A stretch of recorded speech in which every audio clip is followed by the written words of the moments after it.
we have with us former two-term governor of the state of South Dakota and a current United States Senator, Mr. Rounds. How about a round of applause?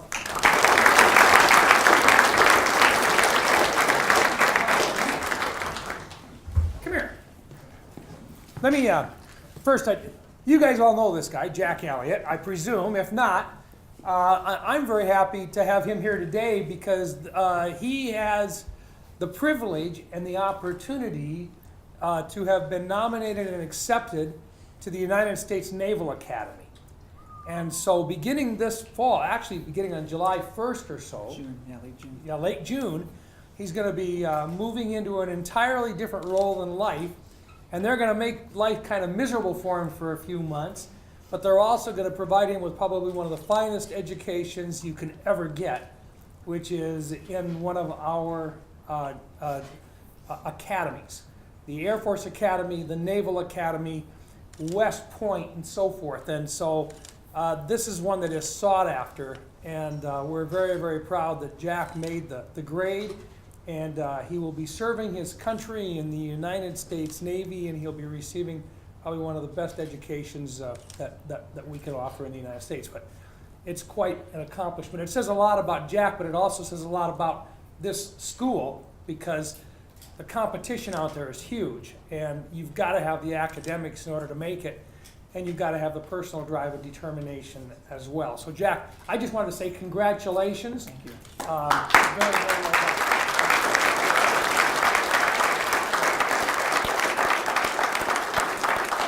Well, good morning. Early in the morning, but it's a Friday, right? Which is better than being a Monday, right? Okay. How many juniors do we have here?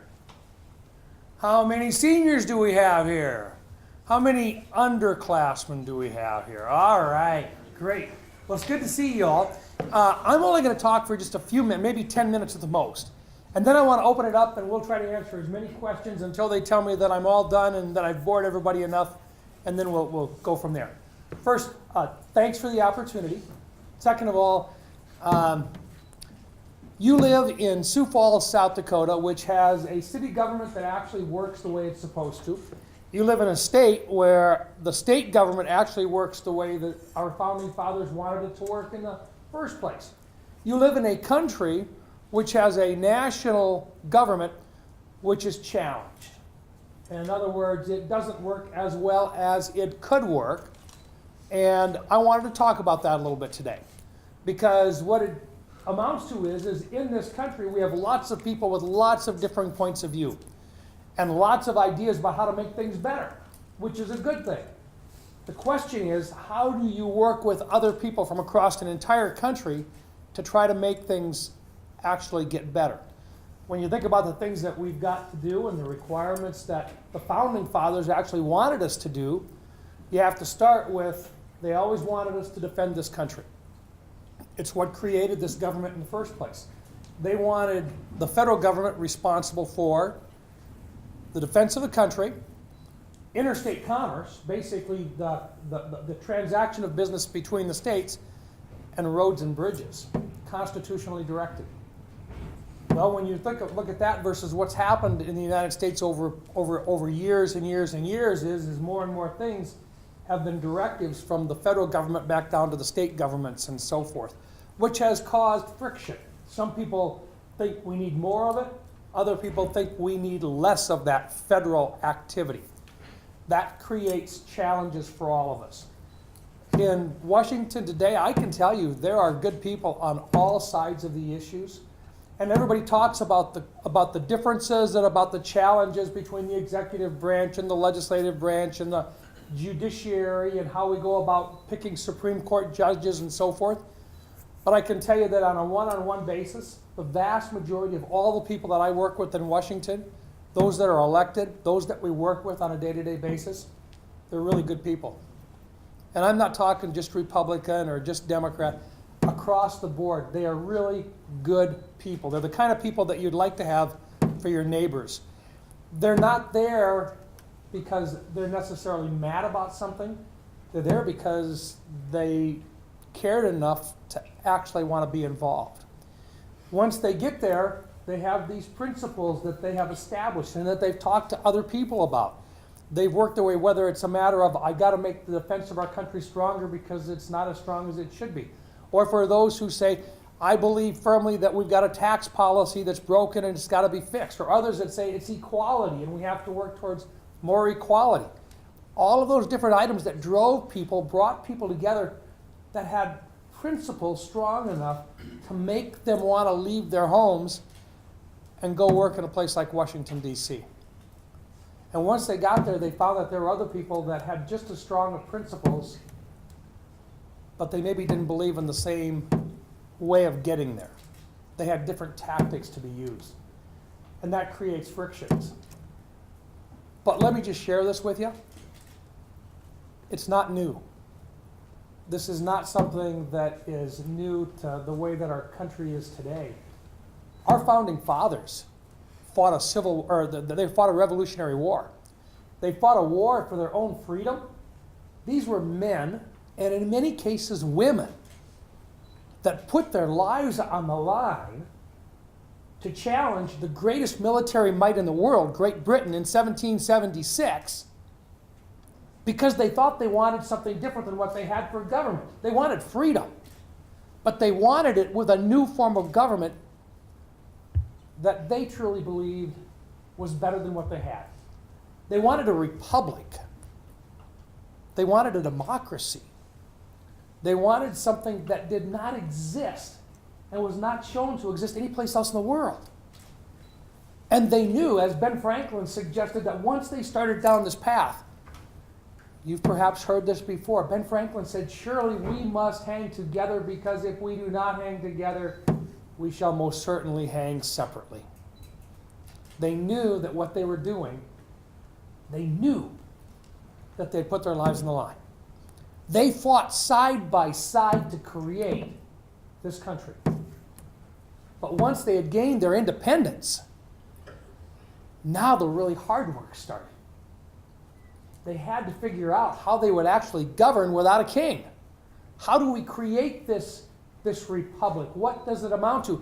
And how do those little colonies with small populations protect themselves from the direction and oversight of those big colonies with big populations? They had to figure this all out. And it didn't happen overnight. And in fact, you had individuals who had fought side by side, who had protected each other and who put each other's lives in their own hands during the time of fighting, who then found themselves opposed to one another because the principles upon which this country was going to be based were being decided, and they had differing points of view. Alexander Hamilton is today the subject of a play. But Alexander Hamilton is one of those individuals who, after having participated in the creation of the Articles of Confederation and the final Constitution itself in 1787, to be ratified in 1788. Think about this. Our country declares its independence in 1776. It's 12 years later before we actually, as a nation, have this Constitution set up. But during that time period, they fought with one another. These were men and women of principle who had differing points of view, but who, as Alexander Hamilton suggested, that the only way to make this work is to indulge those who have a different point of view. What he was talking about is what's made this country different from a lot of other countries. We have recognized a long-term goal of finding a common ground that's better than what we had before. And sometimes that means people of principle have to look to others who have principles of a differing point of view and agree to indulge one another, respecting the principles that others have as well. In other words, they had to compromise. Now think about that. Men and women who fought side by side during a revolutionary war and who were clearly men and women of principle decided that for the better good of their country, they would indulge one another and they would compromise. If you don't believe me, look at what created the government of this country today. Those colonies formed, but they wanted the colonies to still have something to say about how things were going to be run in this new place of Washington, D.C. someday. They created the United States Senate so that every one of these new states had at least 2 voices in one chamber. And then, for those big colonies with high populations, they created the House of Representatives based on the population of each one of those colonies, those new states. And in doing so, they created what is today the Connecticut Compromise or the Great Compromise. That compromise did not satisfy anybody, but it was indulging one another that allowed our country to be formed in the first place. They fought about who was going to do trade. They didn't want the president, this new office over there, to be powerful. So they kept the ability to create trade deals in this new legislative body they called Congress. They compromised on it. And in doing so, they allowed for the first time in the immediate history for the creation of a republic that has now lasted, at least if we make it until 2026, and I think we will, for 250 years. So, what I'm sharing with you today is Washington, D.C. may very well not work very effectively. And we've got new things that we want to do. But don't give up. And don't accept the idea that principled people cannot sit down with one another, work through their issues, and find a compromise that moves our country forward. That's the basis upon which it was formed in the first place. Now, with that, let me just open this up, and I'd be happy to answer questions that you may have about what's going on in Washington or around the country today. Who wants to be first? Oh, come on. Okay, Mr. Grimm, you're up. Oh, here we go, right over here. All right, thank you. So my question is about the joint resolution in the Senate. They called for ending U.S. support for the war in Yemen. So considering that 75% of Americans support the resolution, and what Saudi Arabia's coalition has been doing in Yemen has already killed tens of thousands, I'm just kind of wondering why you supported the resolution, or excuse me, voted against the resolution. Yeah, the resolution that we're talking about here was a joint resolution, and what it said was that the United States could not support Saudi Arabia in the war that they're fighting right now with the Houthis, and the Houthis are a local group that's basically taken over Yemen. Yemen is a neighbor to the south of Saudi Arabia. They were firing missiles from Yemen into Saudi Arabia. Saudi Arabia decided they'd had enough, and they went in to attack Yemen. And in doing so, there's been a huge humanitarian loss there. It is really bad in Yemen for a number of reasons. Part of it's because of the war, part of it's because of the lack of any governing activity there in Yemen, except for this group that's there, the Houthis, which are backed by the arch enemy of the Saudi Arabia government, which is Iran. So Iran's got their operatives in Yemen working with the Houthis, who are firing missiles into Saudi Arabia, which created Saudi Arabia then wanting to go in and attack Yemen. There was put into the House of Representatives and into the Senate a resolution saying that the United States could not support them in that war. I voted against it for a couple of reasons. Number one, remember this came at the same time that Mr. Khashoggi, the journalist, was killed in the Saudi Arabian embassy in Turkey. And it's pretty clear that Saudi Arabia not only did it, but they killed this guy. They got him in, they lured him in, and they killed him. Okay? When that happened, as part of the response to that was this resolution gained a lot of support saying, we're going to send a message to Saudi Arabia. I think we should separate the two. Number one, Mr. Khashoggi's death is absolutely unacceptable, and there has to be direct action from the United States and Saudi Arabia based upon what they did. Now, they've been an ally of ours. They're going to continue to be an ally, but what they did was wrong, flat out. The question for many of our members was, is this the best way to send a message to Saudi Arabia saying, let's pass this thing that say that we can't provide them with support in this war. And what we were doing was, number one, providing them with aiming capabilities, the ability to actually hit specific targets with smart munitions. And second of all, we were refueling some of their aircraft during this time period. I felt that they had to separate the two issues. For Khashoggi, yes, let's go after that.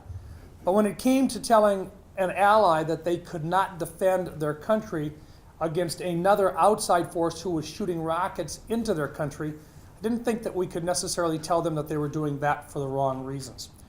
We also felt in discussions, and we had a number of classified discussions on this, where they came in and gave us specific information about what they were trying to do to impact the attitude and the actual inner workings and operations of the Saudi military. Most of us in the Senate felt that it was better to actually work with them to try to make sure that if they were going to attack places in Yemen, that they do it as selectively as possible. And if we didn't provide them with the ability to do selective targets, then what they would end up doing would be carpet bombing type stuff, which would kill more civilians. And as part of that, we felt it necessary to continue to participate with them to see if we couldn't actually influence their behavior in their attack on Yemen. If we would have said no, if this actually could have occurred and we would have been pulled out of it, they would have changed the way that they would have protected their own country, and that they would have unleashed, in our opinion, a significant amount of weapons in a more non-discriminating way, which would have been even worse on the civilian population that was there. So that was the logic behind a number of us feeling very concerned about walking away from this ally that we have, and we didn't think that we should use Khashoggi to stop the war in Yemen where they were trying to defend themselves. Khashoggi, definitely, as we move forward, you will find more of us actually finding ways to send a message to the government of Saudi Arabia that what they did there was a separate issue and it has to be addressed. We're not going to forget about it. Okay, thank you. I'll try to do a quicker job on those, but that's a really important one because that's a big deal in DC right now. What else?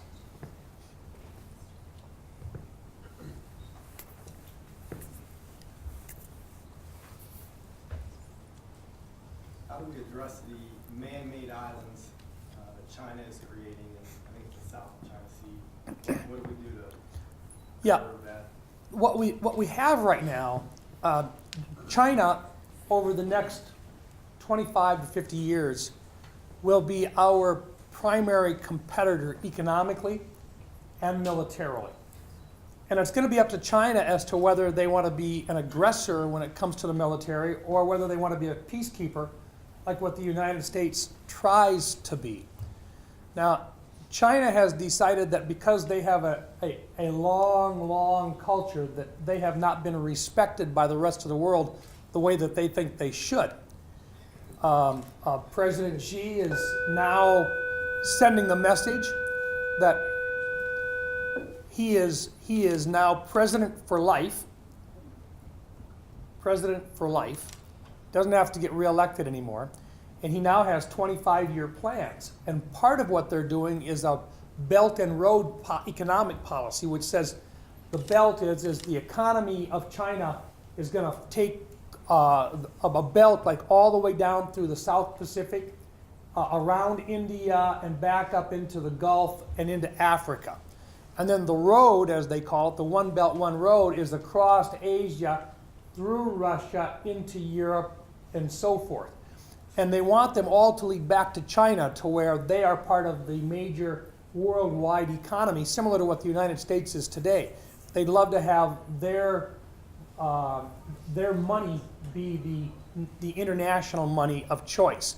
They want to be the center of worldwide attention. And they believe, based on their population, that they can be. But in doing so now, what they're also saying is that they don't have the same basic built-in rights and wrongs that the rest of the traditional order of the world is today. They disagree with the idea of intellectual property being something that you can own. They don't believe in patents. They don't believe in copyrights. And they know that they have to change that attitude, but right now, to them, they don't understand how anybody can own an idea. They think that ideas can't be owned. So they don't see anything wrong with someone who has a patent just taking it. If you can steal it, you can steal it. There's nothing wrong with that because you can't own it. Well, in the South China Sea, what they've said is this is going to be a shipping lane that we're going to control. And if you want to ship through here, you're going to have to know that we control it, that our military is watching it. We'll let those through that are appropriate, and we don't intend to let those through that are not appropriate. We will make that decision. So what they started doing was stepping away from the mainland, and they went back out to reefs and so forth, and they started building those reefs up. And on some small islands that actually, according to the World Court, are owned by island states such as the Philippines, they've gone in and said, we disagree with the World Court on that. We're going to take them, and oh, by the way, for peaceful purposes, we're going to start building bases here, seaports and so forth. What they've actually done is built them up, bringing in the sand and the rock and so forth, and they've made long bases where they are now putting in military-type operations. They're including their warships at those locations. They're making military bases.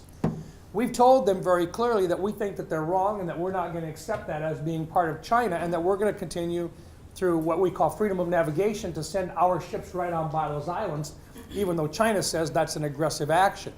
We can't let them continue to push their way out into the South China Sea and take over that as if it's an inland sea of China. So that's the point that they're making. And the best way that we can do it is number one, we have to continue to tell China, we're going to sail right by those, and you better not stop anybody from coming through that area. That's an open sea.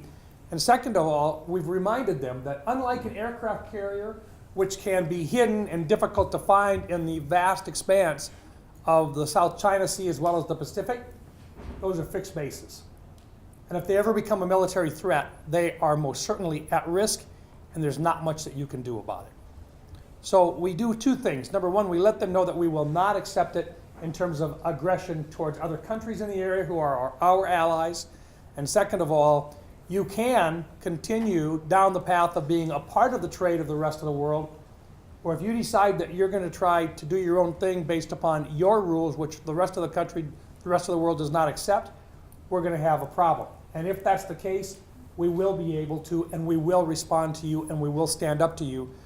And that's one of the reasons why you've seen a repurposing of our military back from just fighting terrorism to what we call fighting major power competition, where we have major powers in Russia and in China both of whom have military extreme capabilities within cyberspace, within space, and then on air, land, and sea with military or with nuclear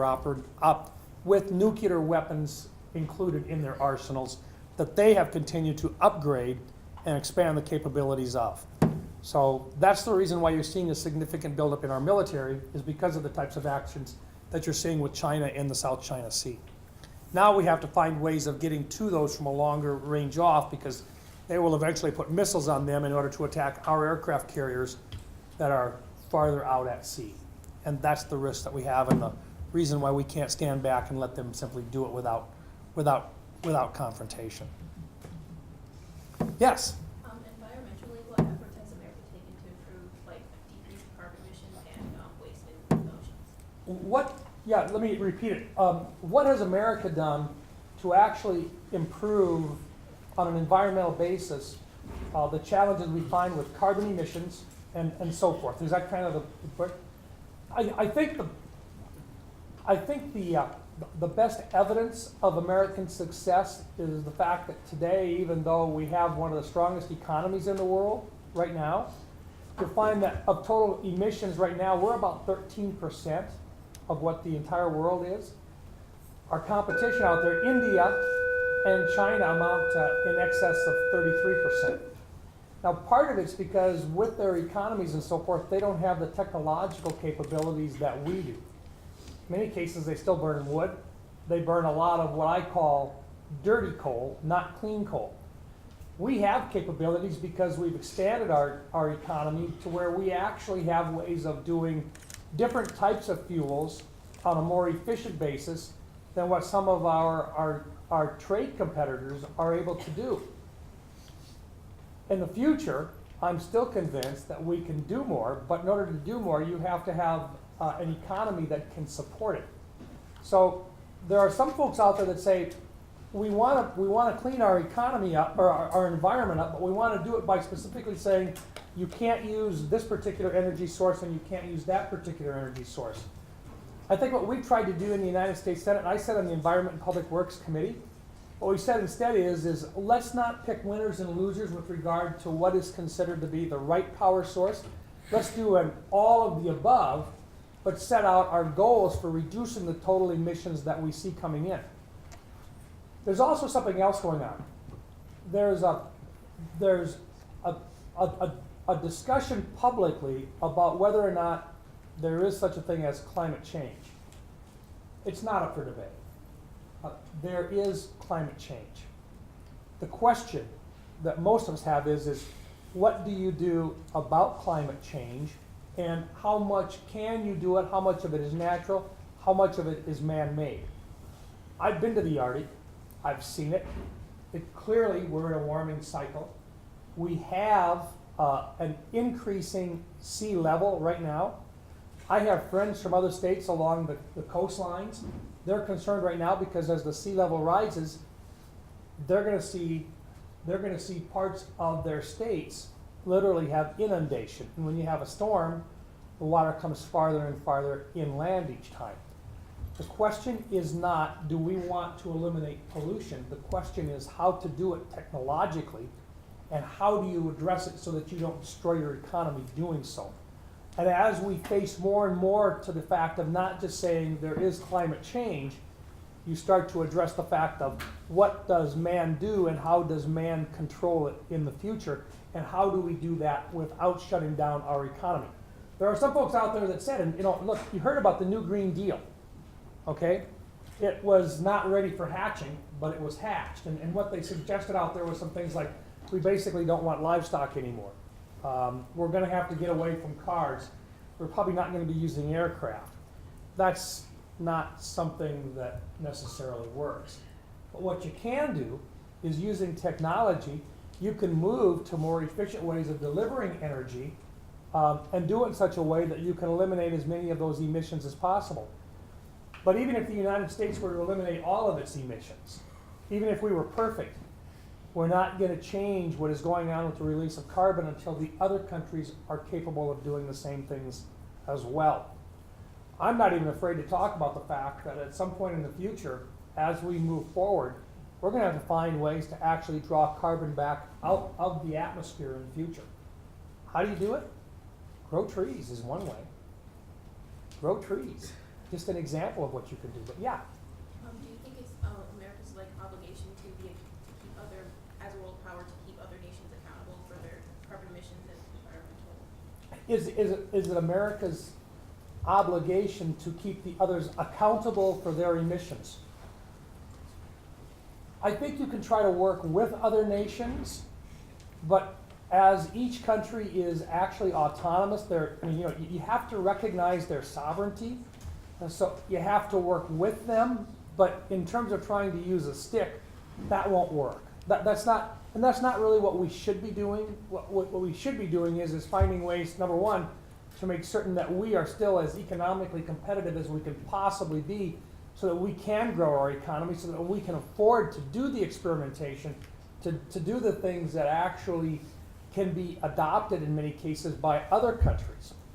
I'm just going to use an example. Everybody says, oh, you can't use coal. That's not true. You can do things with coal right now that make it a clean coal technology. But there's other things you can do as well. It's a matter of what happened to nuclear? There's a lot of people out there that are really concerned about the environment, but they say, oh, not nuclear. We're going to need nuclear in the future. We shouldn't simply walk away from nuclear, and we should be doing everything we can to make it as safe and as efficient as possible. All I'm saying is it is a doable thing, but you have to recognize, number one, climate change does exist. And I think there's a lot of folks out there that continue to say, well, there's a group of people that don't believe in it. There really is not. And in fact, the United States Senate is on, I believe, unanimous record account from 2015, actually putting out a resolution recognizing that. But it still becomes something to shift in between the parties. One party saying, well, we believe in climate change and you guys don't. Another party saying, my party, saying, no, we understand it's happening, but if we're going to do something about it, let's do something about it that we can actually afford to sustain and recognize that America itself can't fix this problem. Other nations have got to participate in this as well. What else? Okay. Right here, yeah. Do you think that the wall is worth the billions of dollars that they're going to spend on it? Oh, yeah, let me talk about the wall for a second. Because it really, if you think about it, a lot of stuff going on in D.C. is based on what the president wants to do, which he says, and he says it publicly, he says, I want to build a wall. And when you ask him in private what it is, he said, people understand strength when they hear about a wall. He said, so I talk about a wall, but he said, what we're really talking about is a border security system. Let me give you some quick facts on it, just to give a sense of where this is going, okay? Along the international border between the United States and Mexico, it's 1,954 miles long. Part of it's just the Rio Grande River, okay? But it's 1,954 miles. We've already got 654 miles of either pedestrian or vehicle barriers, or as some people would call them, a wall. But there's 654 miles that's already in place. There's 4 other presidents that have actually put those in place. Now, President Trump made it a campaign discussion. And as such, he elevated the rhetoric on it on both sides, okay? We do need to be able to defend our borders just like any nation needs to defend its borders, okay? What he wanted to do was to put in another 234 miles. That would have been about $5 billion. Angus King, who is an independent, but he caucuses with the Democrats, Angus and I agreed to put our names on a bipartisan proposal back in February of 2017 that basically said, look, what we're going to do, we'll provide the president with $25 billion, $2.5 billion a year over 10 years. And with that, we can systematically begin to build up the border with the border security systems, build the roads along it, put in fencing in some places, put in actual barriers in other places, but also to fix the ports of entry to make it easier for legal immigration to move back and forth, and so that goods and services can move back and forth. But $25 billion not only authorized, but appropriated. We got 54 votes in the floor of the Senate for that proposal. Included in that was addressing the issue of the Dreamers. Remember what the Dreamers are? These are the kids that came in. It's about 1.8 million of them. They came into the country, their parents brought them in. They were under the age of 18.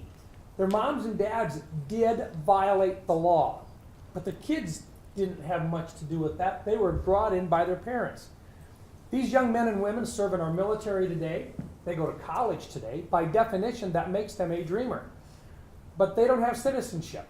And they don't have what we call legal status, meaning if they wanted to get a job, they can't. And yet they can serve in our military because we allow them to do so. We allow them to go to college right now under President Obama's directions, okay? What we try to do is to fix this because we need young people in our country to stay here, to go to school, to serve in our military, and so forth.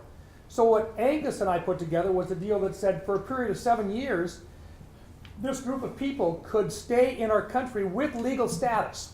And then at the end of 7 years, if they're clean, if they're not committing crimes, they could then apply for citizenship, and over a period of 5 years, they could get their citizenship. So it'd be a 12-year cycle for them to do that. But in the meantime, they could be here legally. And they could work, they could go to school, and so forth. What they could not do was, as a citizen, until 12 years from now, is sponsor their parents. Because their parents had violated the law, and we do not have a consensus on what we do with these people that are here today illegally in our country and who violated our law to get here. And that is still the case today. It's the biggest challenge we have in reforming our immigration system in the United States, which clearly does not work. It does not work today. On the border, right now, here's the challenge and the reason why the president has put so much emphasis on this. Not so much people from Mexico, but people from El Salvador, Honduras, and Guatemala in an area that is economically really challenged right now, but who also have a lot of drug violence and so forth.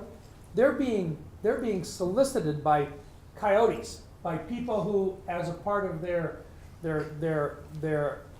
way of making a living, they come in and they tell them, hey, listen, if you come to the United States because of the laws in the United States today, if you bring a child with you and you come to the border, all you gotta do is get across that border. If you get across that border, go find one of the border people, one of the border security people, and tell them that you're coming in and you're claiming asylum. You're claiming that you want to leave your country, and you're coming in with your child for asylum, because you're not safe in your home country. And under current United States law, we can't send them back at that point. We have to wait for them to get a court appointment for a judge to determine whether or not they qualify for asylum. That means then that they basically, as long as they have a child with them after, I believe, 2 weeks or 21 days, they are released. They basically get a bus ticket to go to where they want to go, with a promise to appear in court between 18 months and 2 years later.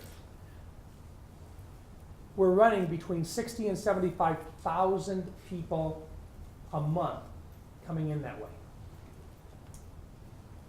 In the meantime, our border security people are overrun. These people aren't trying to get away. They're coming in and saying, take me in. What happens then is they're inundated. Well, in the meantime, the bad guys, people that are running drugs and so forth, they're free to go a little bit farther away from those borders, those ports of entry, and they're bringing in all sorts of narcotics.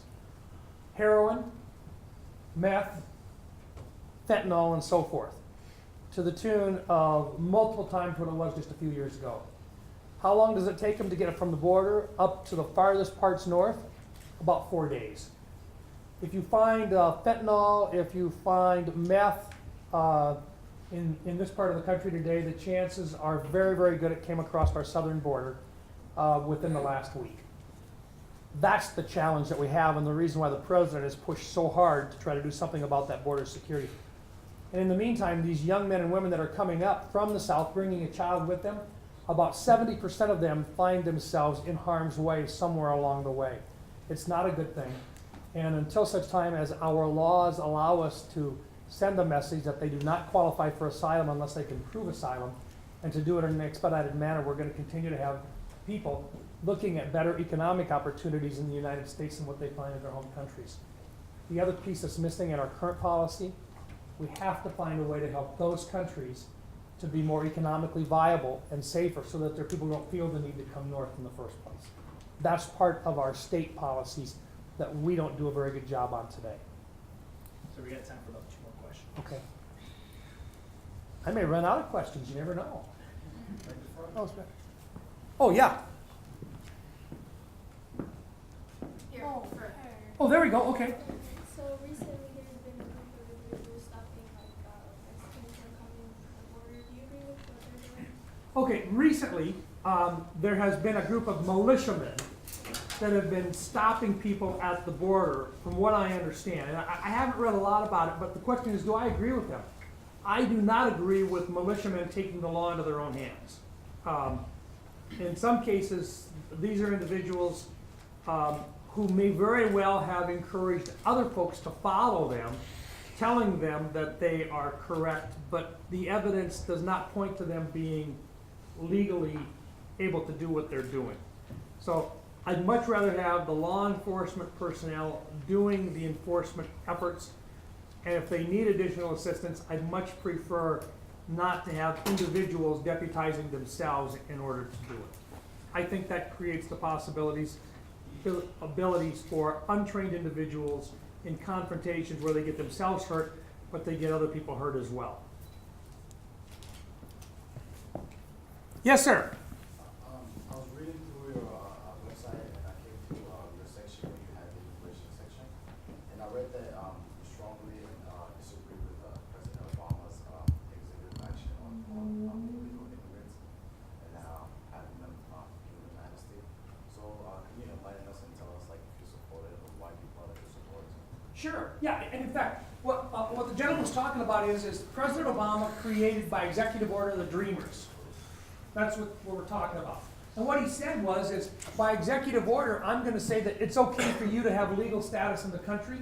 And in doing so, he created a confrontation with the legislative branch of government, who is responsible for reforming our immigration laws. What he did was, number one, irritate one aisle, and at the same time take the pressure off the other side of the aisle to actually try to fix the problem. This is something that needs to be fixed at the congressional level, not by a directive by a president. And that's the reason why I disagree with him on it. It's the reason why we find right now in the United States today, there were a lot of people that were told that if you can get to the United States with your kids would be identified as being dreamers, and thus they could stay in the United States with legal status, which drove more people to come to the United States border in an attempt to get into the border, which helped to create a part of the problem that we had. What I think should have done, what should have happened, was the president most certainly could have went to Congress and said, here's what I want to do. This is the legislation that I think you should pass. Let's find a way to address the problem which is there, and then to have found that compromise that would have allowed for the border security necessary and for the enforcement along the border to stop those who are coming in illegally, but then to address the issue of the young people that he saw as being an important part of our country moving forward. He did it out of compassion, but I think he made a mistake. I think the mistake he made was trying to do it himself rather than taking what was a harder approach, which is going to Congress and saying, you need to change the law. And he knew very good and well that it would create a backlash, but it was easier to do it by executive order and then make people work their way around the executive order. So I agree we need to address the issue with these young people, but you do it the right way, which is by congressional action. What the president said at that time was, I don't think you guys will do it, so I'm just going to do it myself. That's where you have the constitutional issues start to pop up. That's where you have the court cases start to get involved. And that's the reason why I disagree with what he did. Anything else? I've got people pointing in this direction. Oh, right here. There we are. Yeah. So as we look to 2020, we sort of see a lot of Democratic candidates, and actually in 2018 as well, who swore off campaign contributions for PACs and super PACs. And that's not necessarily something we saw on the Republican side of the aisle. So as a prominent member of the Republican Party like yourself, why do you think there exists that discrepancy between Democrats and Republicans on that issue? Yeah, there's different ways of financing campaigns. One way is you can go out and ask for direct contributions from individuals. The other way, unlike in South Dakota you can't get business contributions. In congressional activity, you can get political action committees, which is where individuals in a particular business can band together, put all their stuff into a political action committee, and then they can give that to you. A lot of the Democrats that are running, most of them are in the United States Senate, and they've just said, look, we're going to take it directly from individuals. We're not going to go to the collective program of a political action committee to get that money. I think most Republicans will tell you that political action committees were originally established to compete with labor unions. And when labor unions would put their dollars in years ago, they would support in many cases more liberal-leaning policies, many of which were Democrat, receiving those funds from the labor unions. Republicans, on the other side, were more business-oriented in many cases, or they were seen that way. And they didn't see those business owners being able to band together, similar to what your labor teams did with the labor union programs. So they created, back when they did the reforms, or at least they called them reforms back in the 1970s and the 1980s, they created this opportunity for a political action committee to be formed, made up of people that were in business or organizations that associated different types of beliefs. that became and is today one of the major sources of income coming in for political campaigns. Both Republicans and Democrats have had PACs. Now, there's been differentiations between all sorts of different what they call 501c4s, 501c3s, and so forth, different types of PACs that have been established. But in essence, Republicans have used PACs more than they have labor union dollars. Democrats, in many cases, those who are more left-leaning, have said, I want to just go directly out to the people, and I'm going to use things like Act Blue and so forth as ways to get my money directly from people. They think it's politically advantageous for them to say, I'm not going to take from PACs that are associated with a particular business. For them, they think it's more politically correct and more popular to be able to use it as a campaign talking point to say, I'm going to get it directly from an individual rather than through a political action committee that that person might be participating in. And Republicans just haven't seen that type of an uproar among Republicans to that. Like some of your more liberal-leaning members on the other side are trying to get some of their more moderate members on the Democrat side to get pushed into a corner on it. And so for them, they see it as a talking point, and they see it as a way of differentiating themselves from other individuals within their own party. Anything else? Oh, right here. Yes, sir. So there is a big push, especially on the Democratic side, of like a socialist way. Do you agree with that? Where everyone has the same benefits and everyone has, it's fair, or do you still agree with the way that the government's working right now?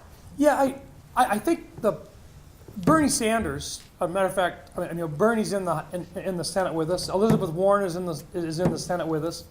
More liberal in their approach on this. Bernie is an avowed socialist.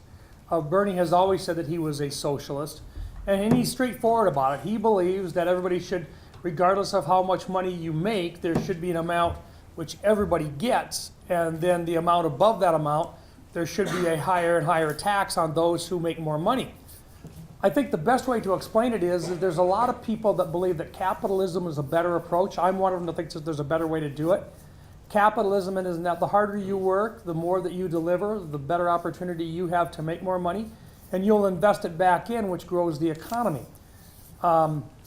Just because you have two kids and one of them works really, really hard, has an allowance, it doesn't mean that they should be forced to share that with their siblings simply because they have more. And I think that's the real basic debate that goes on. I believe that Bernie truly thinks he's right on this, and that it is for the betterment of the people that he wants to do it.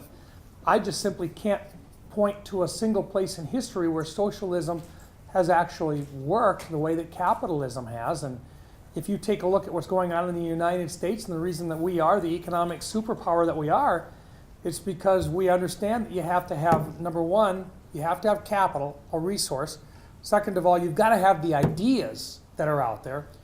And third, you've got to have people working, trying to accomplish it to get something done. I just think that's a much better way to do it than to say, we're all going to expect everybody to work, but those of you that work harder, you'll give part of yours to those that, for any reason, may not have worked or made as much or have contributed as much to the value that we have within the country.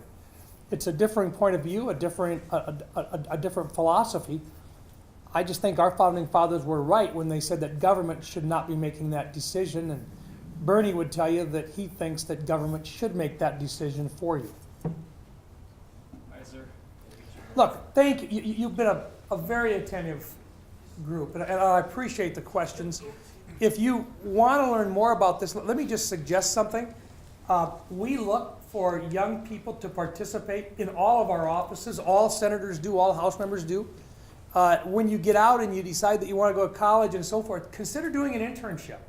Consider coming and working in our Sioux Falls office, our Rapid City office, our Pierre office, or in our Washington, D.C. office. There's assistance for housing and so forth.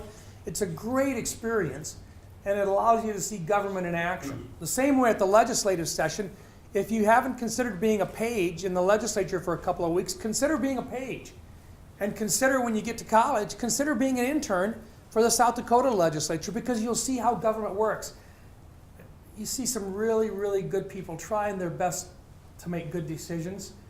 I'll promise you, you'll never see a perfect decision being made. What you'll see are people trying their best to be a part of making good decisions because they really do love their state and they really do love their country. And with that, I thank you, participate, be a part of it. You truly are the future of this country, and we value what you have to offer. Thank you. Appreciate it.